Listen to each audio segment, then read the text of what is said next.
Hello everyone. Today I want to study about Greenfield Lakehouse on Microsoft Fabric. I found this blog on the Microsoft architecture website. Like they provide a list of all the architecture and the design, and they explain it. My objective of making this video or any such video on my channel is not to show off that I know this, but the idea is I want to learn it myself, and I just turn on the camera, and if somebody else wants to study along can just watch this video and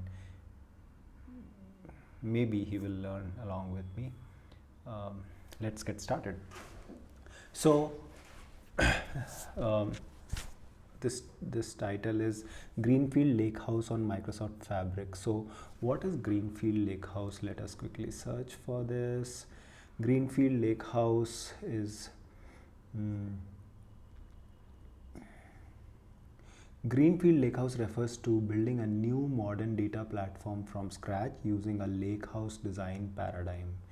So it seems there is a design paradigm which is named lakehouse design paradigm, and Greenfield Lakehouse refers to building a new modern data platform from scratch using a lakehouse design paradigm commonly implemented on platforms like Microsoft Fabric. Okay, so let us read through the blog and try to understand it. This example workload describes a greenfield solution for creating a scalable data platform by using Microsoft Fabric and the lakehouse design paradigm. Okay, so yeah, the lakehouse is some kind of a design paradigm. Fabric is a platform that integrates data storage, processing, and analytics. A Greenfield Lakehouse provides a clean start for designing an efficient, future-proof data ecosystem. Okay, so Greenfield Lakehouse provides a clean start for designing an efficient, future-proof data ecosystem, and Microsoft Fabric is a platform that integrates data storage, processing, and its analytics.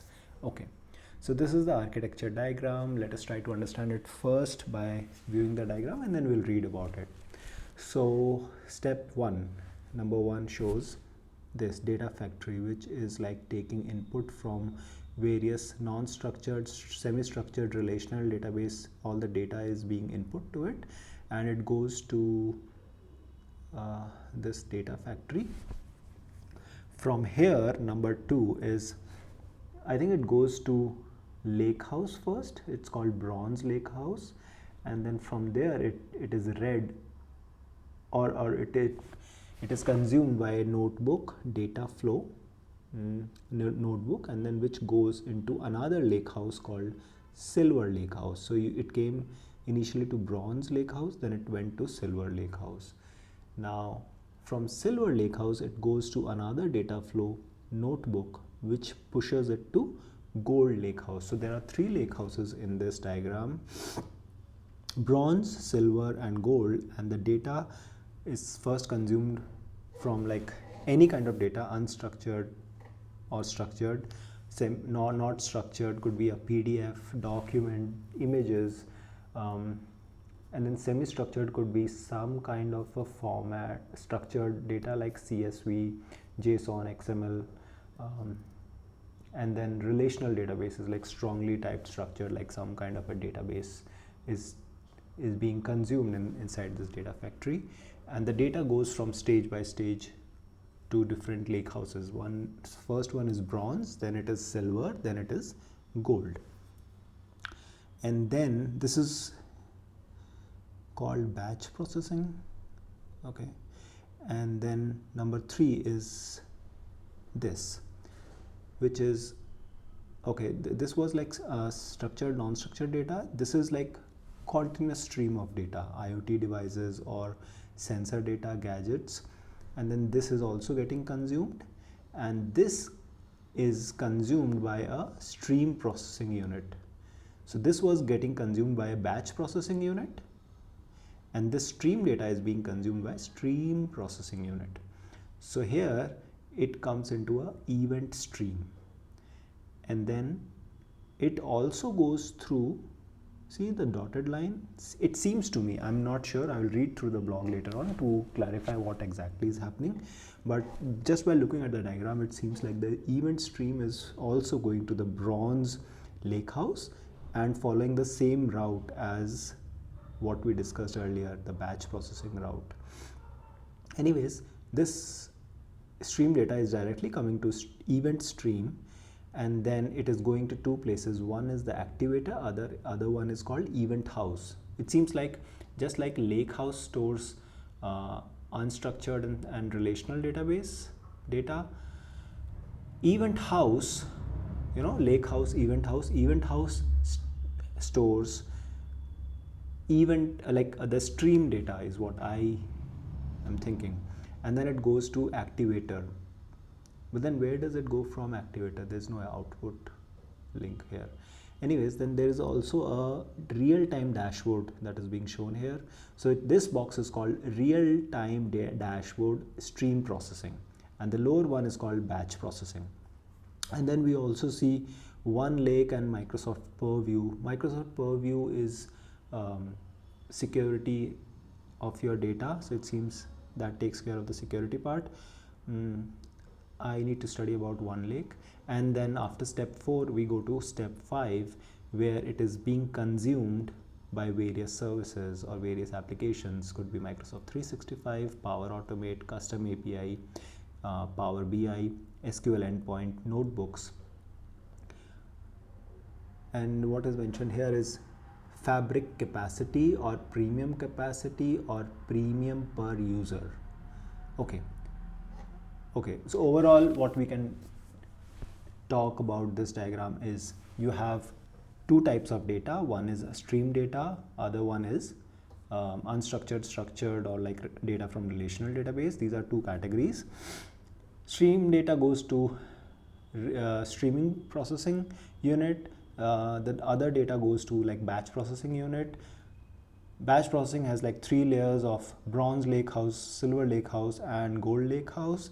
It all goes stage by stage, and then it gets consumed by these applications. The streaming data goes to event stream and then goes to event house, which goes to the activator, and then this box outputs to those same services again. Okay, let us now read about it. Data flow. The following data flow corresponds to the previous diagram.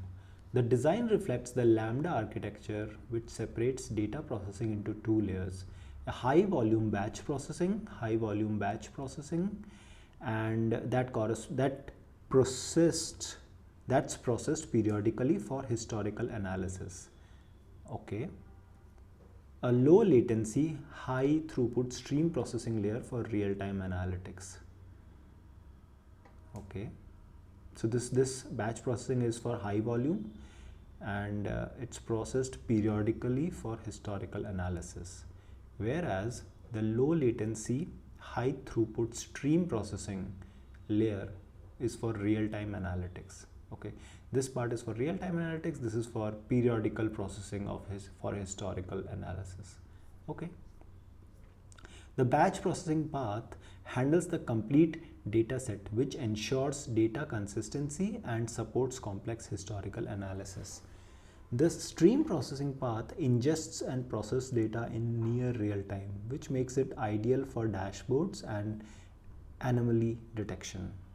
Okay, so the stream processing path is basically ingesting and processes data in real time, which is ideal for dashboard and anomaly detection. So we make dashboards to track things in real time, like monitoring dashboards where it monitors the state of a service or multiple services in production.